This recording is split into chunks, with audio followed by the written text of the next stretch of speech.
En los estudios, el congresista Alejandro Cabero de Avanza País. Muy buenas noches. Hola, Mami. Muchísimas Buenas noches. gracias por acompañarnos. Y bueno, esta tercera moción de vacancia, claro, hay varias preguntas a partir de eso. La primera es, ¿tendrá el éxito o será un fracaso más para el Parlamento en las actuales circunstancias? Mira, yo espero que sí, Mávila, porque aquí estamos frente a una disyuntiva muy clara.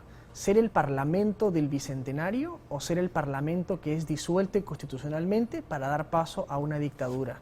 Yo estoy convencido que si el presidente de la República fuerza una disolución del Congreso, no van a haber elecciones en 5 meses para completar el mandato. Él va a convocar una asamblea constituyente y se va a terminar la democracia. Eso se hizo en Bolivia, se hizo en Venezuela, se hizo en Nicaragua, se hizo en Ecuador.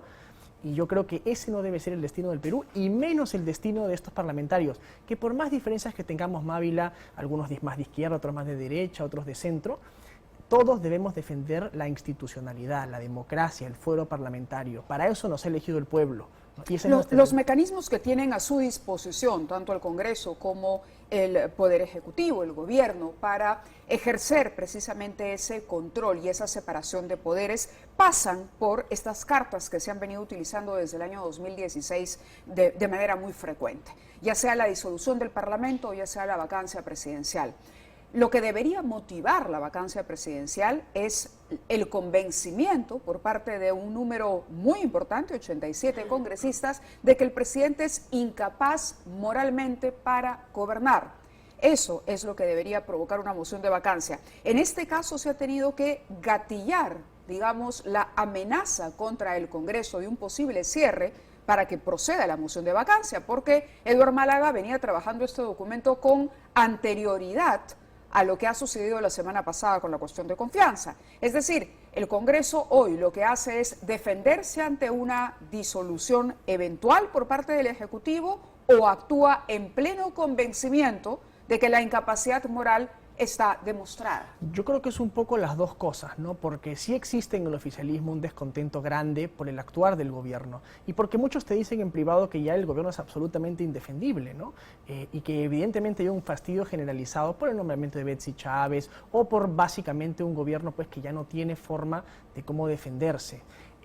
Lo otro es que tú bien has mencionado, ¿no? Hay que conseguir 87 personas convencidas, pero del otro lado Castillo tiene que conseguir 44, ¿no? De los cuales él ha entrado con alrededor de 42, si contamos 37 que entraron con él y 5 de Verónica Mendoza son 42, con lo cual conseguir 44 no es muy difícil para él, más aún si tiene niños y gente que está con el gobierno porque le dan obras o porque le dan puestos en el gobierno, en los ministerios, ¿no? Entonces finalmente creo que los parlamentarios tienen que reflexionar y entender que no se trata de 1 o 2 puestos en el Poder Ejecutivo lo que pueden tener, sino su legado como parlamentarios. Si finalmente son disueltos, van a pasar a ser el Parlamento disuelto para dar paso a la dictadura, ¿no? Y ese va a ser un legado terrible. ¿Está absolutamente convencido, Alejandro, de que el presidente no convocaría elecciones para el término del mandato, como ocurrió, por ejemplo, con el señor Vizcarra? Absolutamente, porque el gobierno va a gobernar con decreto por alrededor de 5 o 6 meses, en los cuales sabemos todos perfectamente que la Comisión Permanente va a estar absolutamente pintada. Y si el presidente con un parlamento opositor ya no le rinde cuentas a la ciudadanía, ya no le responde a la prensa, ya no le responde a la justicia, ¿quién nos garantiza que lo va a hacer en los 5 meses que vienen? Al contrario, va a ser la excusa perfecta, el momento constituyente para convocar esta asamblea que siempre ha sido la bandera principal de su gobierno. Con eso fueron elegidos. Vamos a ver, creo que tenemos unas gráficas, ojalá las tengamos disponibles ya en el switcher para ver lo que ocurrió con las mociones de vacancia anteriores y cómo finalmente se votó en las anteriores oportunidades. Si tenemos las gráficas, me avisan, esta es la actual, ¿correcto? En esta actual se tendría, por ejemplo, que la votación de la bancada de Fuerza Popular alcanzaría los 24 votos a favor, Perú Libre 15 en contra, entendiendo que toda la bancada vote defendiendo la permanencia del presidente. Acción Popular, habría ahí una división, 12 a favor, 2 que no precisan. El bloque magisterial, los 10 irían en contra. Renovación Popular siempre ha votado a favor de la vacancia. Continuamos con las otras bancadas. Avanza País, 8 votos a favor, un congresista indeciso o que no precisa. Alianza para el Progreso, que ha sido otra bancada, digamos, con comportamientos erráticos, 8 a favor, 1 no precisa.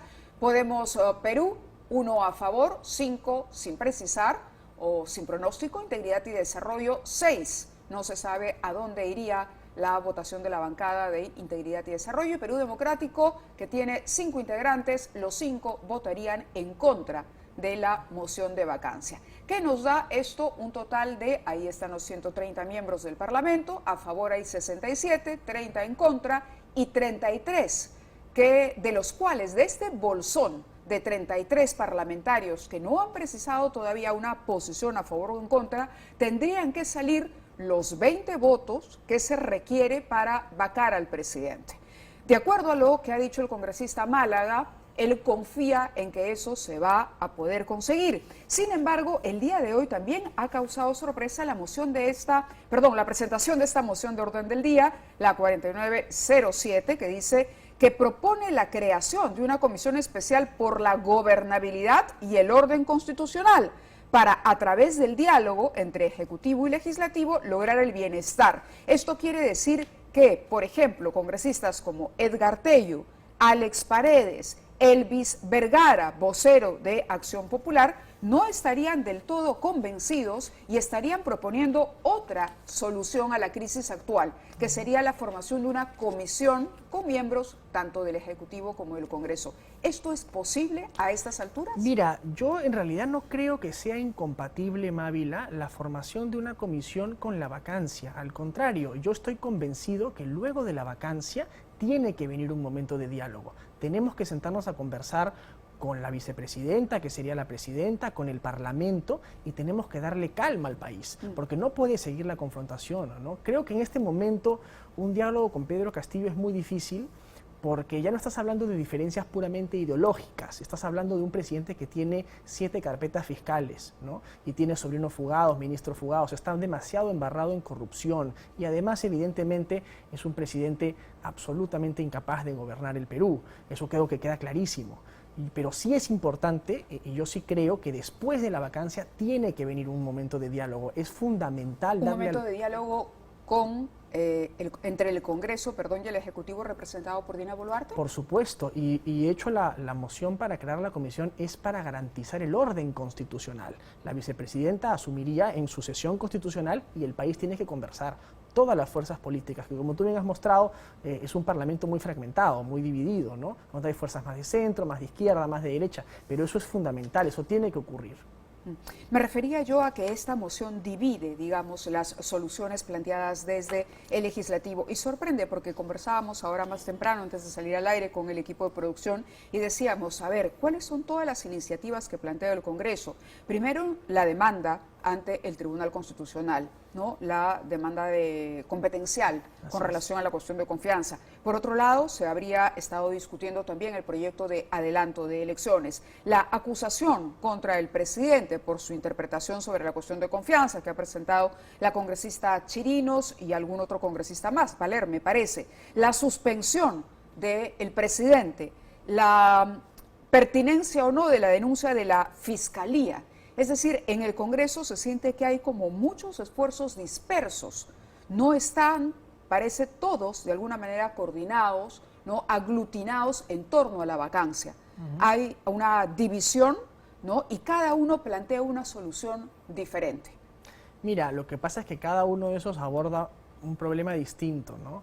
En el fondo lo que ocurre es que nunca hemos tenido un presidente que violente tanto la Constitución, ¿no? Y tenga tantos cuestionamientos como el señor Castillo. Entonces, claro, uno dice, efectivamente, el presidente de la República violenta abiertamente la Constitución aplicando una negatoria fáctica absolutamente inconstitucional, antirreglamentaria. Eso no puede quedar sin sanción. Correcto, pero a eso me refería cuando le decía, el Congreso está apostando por esta tercera moción de vacancia ante la amenaza de que lo cierren, es decir, estamos jugando ajedrez y aquí el que hace jaque mate gana. Absolutamente. ¿O estamos realmente convencidos de nuestro papel histórico de vacar a un presidente por incapacidad moral? Exacto. Porque si ese fuera el convencimiento, ¿a razón de qué se presentan todas estas acciones en contra del presidente que más bien hacen suponer que no hay una un convencimiento, sino que se buscan distintas salidas. No, porque creo que no son incompatibles. O sea, digamos, la vacancia por incapacidad moral es una solución madre. Tú cortas de raíz el problema y en eso creo que todos estamos convencidos, ¿no? Pero eso no va a quitar, por ejemplo, Mabela, que una vez que el presidente de la República sea vacado, él sigue teniendo antejuicio por 5 años, una vez que no ejerce el cargo, así lo estipula el artículo 99. Por lo tanto, al presidente de la República se le va a tener que levantar el antejuicio en la subcomisión para que pueda ser juzgado por la cantidad de delitos que ha cometido en el ejercicio de la función. Eso va a seguir aplicando, o sea, las denuncias constitucionales no van a perder vigencia. No se contraponen a la vacancia. No, en absoluto. Son procesos que pueden correr en paralelo. Son procesos que corren en paralelo porque el presidente igual tiene antejuicio por 5 años una vez que deje el cargo, pero creo que es fundamental y todos coincidimos en que tiene que salir de Palacio ya porque está violentando la Constitución, está delinquiendo, está llevando al país a una crisis económica y política sin precedentes, ¿no? La moción de vacancia que ha presentado, el documento que se ha presentado hoy, es un documento que en algún momento dice no es posible someter a Castillo a un juicio o antejuicio político. Eso es lo que señala y esto es lo que le han criticado precisamente al documento presentado por el congresista Málaga. De acuerdo al documento de moción orden del día número tal, se reconoce que fuera de las causales mencionadas en el artículo 117, no es posible someter al presidente Pedro Castillo a un juicio o antejuicio político durante su mandato. Mira, eso es justamente la razón por la que el artículo 117, digamos, tendría que, digamos, ser anulado por la vacancia, por incapacidad moral, para que él pueda ser juzgado. Pero efectivamente, como bien dice eso, solamente se le puede juzgar o acusar al presidente por lo que estipula el 117. Por eso es que la acusación por impedir el funcionamiento del Congreso ha sido presentada, porque esa es una de las causales que están en el artículo 117. O sea, impedir el funcionamiento del Congreso es una causal de destitución también del presidente y de acusación durante su mandato, ¿no? Entonces, esa es la razón por la que hemos presentado eso. Más debatible es la causal que ha presentado la fiscal de la Nación, ¿no? Que es inaplicar el 117 en función de unos tratados internacionales. Eso hay un debate mucho más extendido en el Parlamento sobre la constitucionalidad de eso, y por eso es que no hemos entrado en este momento en el Congreso a plantear ninguna suspensión ni nada por el estilo, ¿no? Tengo algunas preguntas adicionales, pero tenemos también una declaración del congresista Héctor Valer, que ha dejado la bancada a la que pertenecía, porque, de acuerdo a su versión, esta bancada habría asusado a un grupo de ciudadanos a pedir la disolución o el cierre del Congreso. Vamos a escuchar lo que dijo el parlamentario. Yo lo que veo, es por eso mi discrepancia y haber salido de la bancada, es que quieren asusar a la gente, ¿no? Y si hubiese alguna confrontación o una toma del Congreso de la República por la muchedumbre o una confrontación con la policía de seguridad del Congreso de la República, correría sangre, y es lo que quieren al parecer. A ver, ¿cuál es su opinión sobre esto? ¿Es verosímil lo que dice Héctor Valer? Absolutamente, Mávila. Él ha sido miembro de la bancada de Guillermo Bermejo, ¿no? Él ha estado en el seno del gobierno de Castillo, fue nombrado primer ministro, ¿no? Digamos, lo que dice el congresista Valer es gravísimo. Y no me sorprende, porque evidentemente el señor Guillermo Bermejo ha tenido graves acusaciones de intento de atentados contra altas autoridades. O sea, no creo que sea un congresista de, digamos, dones pacíficos, ¿no? ¿Cuál es el papel, cómo definiría el papel que cumple Guillermo Bermejo en ese momento en el entorno presidencial? Enormemente preocupante, Mávila. A mí me parece vergonzoso que el presidente Castillo esté siquiera escuchando los consejos del congresista Bermejo, que no tiene el más mínimo talante democrático. Es más, él dice que son pelotudeces democráticas las cosas que hace el Parlamento de la República. Porque el presidente, y lo recordábamos antes de salir al aire, el presidente en algún momento había dicho que el tema de la Asamblea Constituyente seguiría los cauces establecidos en la norma.